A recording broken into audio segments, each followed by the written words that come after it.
अद्भुत था ये अनुभव, कुम्हार के चाक पर खुद अपने हाथों से मिट्टी का मटकी बनाने का। पिछले दिन जब हम ट्रेड फेयर से वापस आ रहे थे तब हमें पता चला कि हॉल नंबर 11 और हॉल नंबर 6 ज़्यादा ही इंटरेस्टिंग है। ट्रेड फेयर में एक दिन में पूरा घूमना तो बिल्कुल संभव नहीं है, तो कम से कम 2 दिन तो घूमना ही चाहिए, है ना। साल में एक बार लगता है, तो हमने भी दोबारा प्लान बनाया और एक और दिन निकल आए हॉल नंबर 11 और 6 को एक्सप्लोर करने के लिए।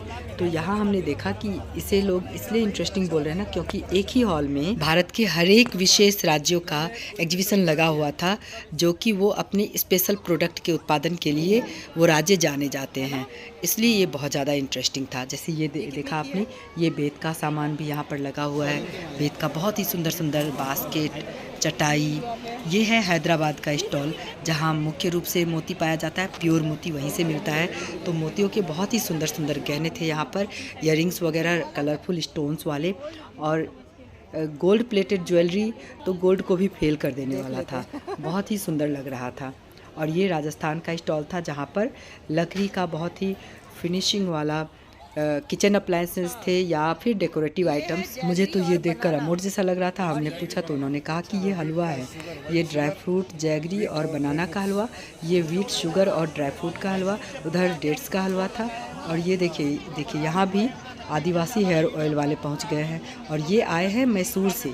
और इन दोनों बच्चों को देखिए कितना इंटरेस्ट लेकर इनकी बातों को सुन रहे हैं, लग रहा है जैसे बस अब ऑयल खरीदेंगे और बाल बढ़ाना शुरू कर देंगे। तो दिल्ली वाले ऐसे ही हर स्टेट से आए हुए लोगों का बहुत ही रिस्पेक्ट करते हैं। यहाँ से आगे बढ़े तो हमने देखा एक मेला के अंदर दूसरा मेला, सरस मेला लगा हुआ था। तो मैंने अपनी फ्रेंड से पूछा कि ये अलग से ये मेला क्यों लगा हुआ है, तो उनको इसके बारे में पता था कि यहाँ पर ना ग्रामीण और महिलाओं के द्वारा बनाया हुआ प्रोडक्ट को प्रदर्शित किया जाता है, जो कि बहुत ही सुंदर था, बहुत ही अच्छे अच्छे थे। तो हमने वहाँ फ़ोटो खिंचवाई और फिर आगे निकल पड़े। तो हमने देखा कि हॉल नंबर 11 के अंदर भेलपुरी भी मिल रहा है, तब तो बाहर जाकर खाने की ज़रूरत ही नहीं है। बहुत ही फ्रेश और स्वादिष्ट भेलपुरी था, इनकी चटनी भी बहुत ही अच्छी थी।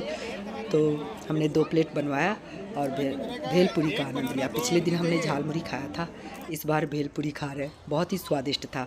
और इसको खाने के बाद हम निकल पड़े हॉल नंबर 6 की ओर। ये तो अलग से ही बहुत ही इंटरेस्टिंग दिख रहा था, लकड़ी का बहुत सुंदर सुंदर खिलौना, मिट्टी के बर्तन हर तरह के बहुत ही सुंदर। और ये गुड़िया वाला स्टॉल जो पिछले बार भी हमने देखा था, और ये एक एक गुड़िया बहुत ही सुंदर थी, लाजवाब ज्वेलरी के साथ, एक से बढ़कर एक साड़ी, लहंगा पहने। इनका कॉस्ट भी सुंदर 3500 का पेयर है, और ये सभी है ना। तो ये इतना सुंदर तो था ही, कॉस्ट भी बहुत बढ़िया था। उसके बाद आगे बढ़े तो ये कलरफुल लैंप तो आकर्षण का केंद्र बना ही हुआ था।